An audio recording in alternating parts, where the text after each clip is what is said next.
One area of watch collecting which is flourishing and even booming is boutique brands. And for good reason. A lot of times they're interesting, fun, and represent a very high value. The Avi-8 Hawker Hurricane is just such a watch, and in this review I'll be talking about all the pluses and minuses of this interesting model.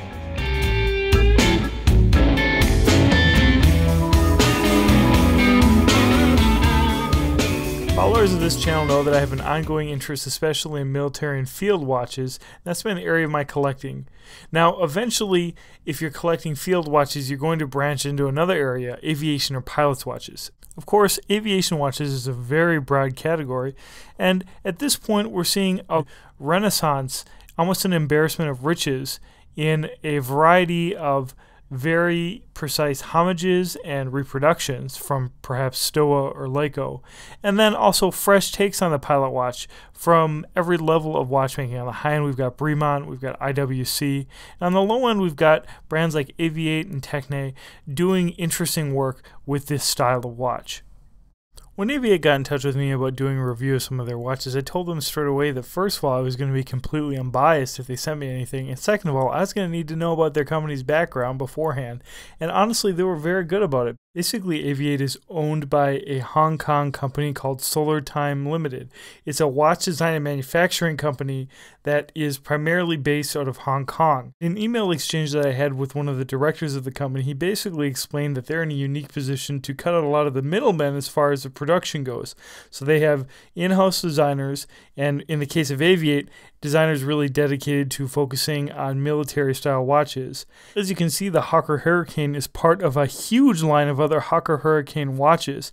And basically the idea is that Avi-8's producing a huge, almost vast number of models, all at a very affordable price point. And that's why you're seeing them in so many different retailers.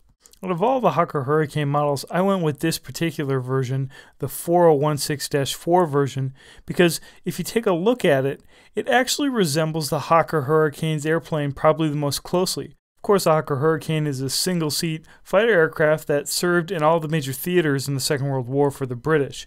Characteristic of the airplane is a camel green style with a prominent Royal Air Force logo, and this is what we find on the Hawker Hurricane watch. I think the integration of the Royal Air Force logo in the subdial is whimsical, and it actually fits pretty well with the rest of the watch's dial design. Moving over from the subdial, of course, it's framed by sort of a screwed portal, giving more of an aircraft feel.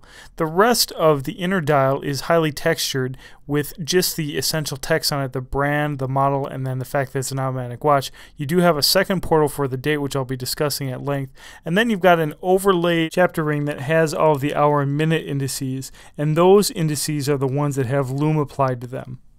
Since I mentioned loom, we can see here that the hour and minutes hand glow prominently along with all of the hour indices and the 12 o'clock triangle.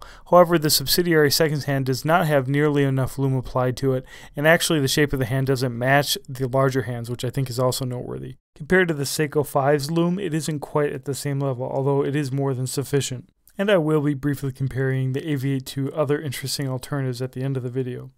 The rest of the case seems well constructed with a couple nice touches like the sign crown, which is a large onion style crown typical for a pilot watch, and then we have sort of pseudo chamfering on the side of the case. It's obviously done by machine, but that little bit of polishing, although not precise, does give an otherwise very simple case a little bit more depth. We have a threaded display case back which shows the Chinese movement, which I'll be getting into depth about a little bit more. But first, let's just note that this is a full stainless steel case, and it does have 50 meters of water resistance, so at least this is something that you could get wet without a lot of worry, although it certainly wouldn't be suitable for diving or anything.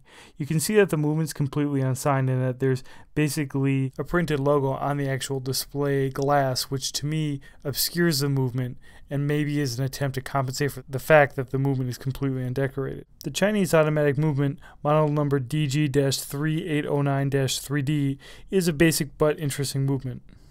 I've had difficulty ascertaining a lot of information about this movement, but basically it sounds like it's a seagull design movement with a number of modern features, a relatively high beat rate, it does hack and hand wind, and of course it has a state feature. I think the prominent reason why the movement was chosen for this watch is because the seconds track works very well with the subsidiary subdial at 9 o'clock. As cheap as this movement is, which is basically as cheap as an automatic movement gets, I was really expecting the crown action to be abysmal, but it isn't. It hand winds smoothly, although not offering up a lot of resistance, but changing each setting is crisp and articulate. Getting to the date setting, you can see that it is a quick set date, and getting to each date is relatively easy. The biggest problem, of course, is the fact that the small portal for the date practically obscures a number of the actual date Arabics. And so this is, to me, maybe the biggest fault of the watch, the fact that it actually has a display date. This watch would have been much cleaner if it didn't have that small portal, which frankly doesn't even do a very good job of displaying the small date wheel. The date wheel itself, of course, furthermore, just shows how small the movement is relative to the very large 46mm case of the watch. This is probably my least favorite aspect of the watch. But as for the movement itself, it seems to be running very well. Some people are reporting close to a 50-hour power reserve for this movement, which would be frankly amazing to me. And as far as accuracy goes, it hasn't been grossly inaccurate, although a brand new movement that has not been regulated in any way is pretty much going to be up to some watch repair shop to make it accurate if it's something you really care about in the long run. Here's a close-up shot of that onion crown. It is very nicely manufactured, and I love the fact that they've carefully integrated the branding into the crown. It really is a step above a lot of the Timexes and Seikos at a similar price point. The mineral crystal does seat slightly above the case in an even way, and it does have a slightly bluish tint. This is basically one of the cheaper areas of the watch in my opinion.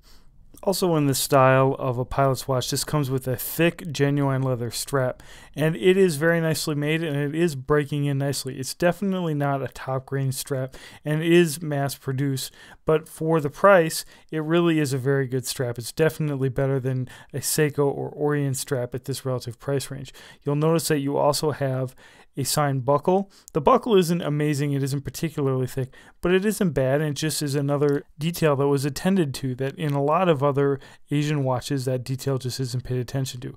I want to just show you this Panatime strap, which is a relatively affordable but nicer strap to just give you a better sense of the level of texture in the Avi-8 strap. Not a heavily textured strap by any means. It's pretty smooth and pretty dressy. Now this is a pack strap. This is a custom strap. So sorry, I'm going to flip it over and put it on the right side. As you can see, it lacks the richness of a custom strap and offers a different style of construction. I'm pretty sure that the Avi-8 strap is padded, but it is a relatively thick strap, and I expect that while it might not hold up as long as a custom strap would, it's definitely going to have a longer wear life than your average strap. Following the vintagey theme of the watch, the box features a nice snap closure as well as some well-produced materials that come along with the watch. It comes in a pillowcase, and then you have, of course, the Avi-8 branded inside of the box. And then you have a couple things. You have a warranty card. It does provide a 2-year warranty, so that's a good thing.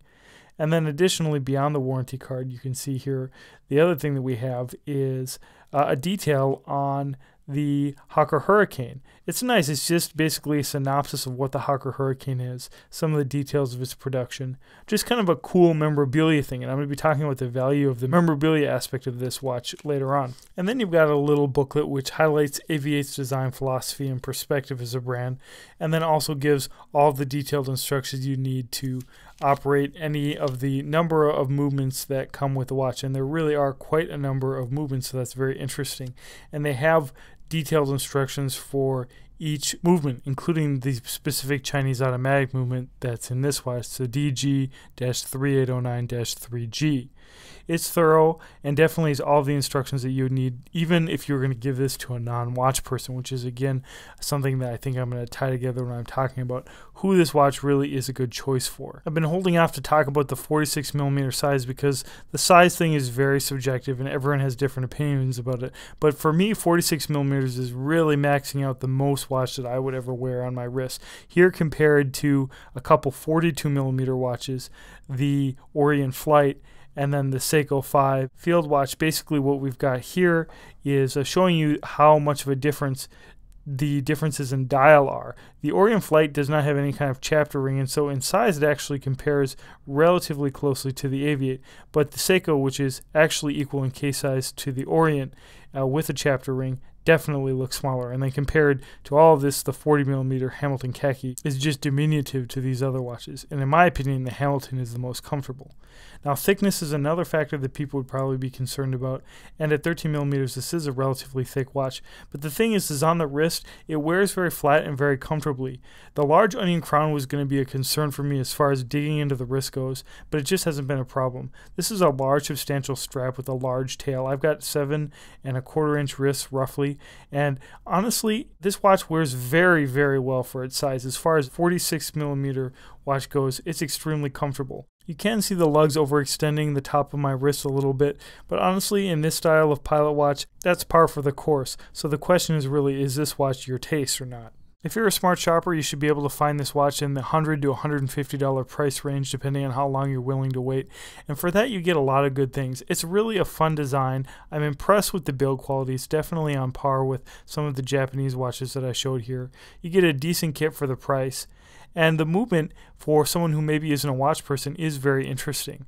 It's a quality strap, and overall the watch just has a lot of features that make it a very unique thing for maybe someone who's a fledgling military watch collector or just into interesting affordables. Probably just someone looking for something different. It also might be a good gift watch for someone who enjoys aviation but isn't a watch person. As far as negatives with this watch, you just have to keep in mind that in this price range, things are always going to be held in balance to keep a watch in a certain price range. And so here, what Avi-8 is leveraging is an interesting novel design and quality case construction for basically some other compromises. Two things which come readily to mind are the relatively cheap mineral crystal and cheap movement, and of course, as a result, the date aperture, which doesn't work very well. Nitpicking can only take you so far with this watch though, because the appeal of the watch is its fun and charisma. This is a watch for someone who's just looking for something different. And fortunately, it happens to be a decent watch. Well, if you made it this far, thank you very much for watching. I want to invite you to subscribe. I have a number of pilot's watches that I'm going to be reviewing. I think 2015 might be the year of the pilot watch for me. At least there's many models that I'm interested in, and your subscription is a great support. What do you think of Avi-8 watches, or boutique brands in general? Make sure to let me know in the comments below, and thanks again for watching.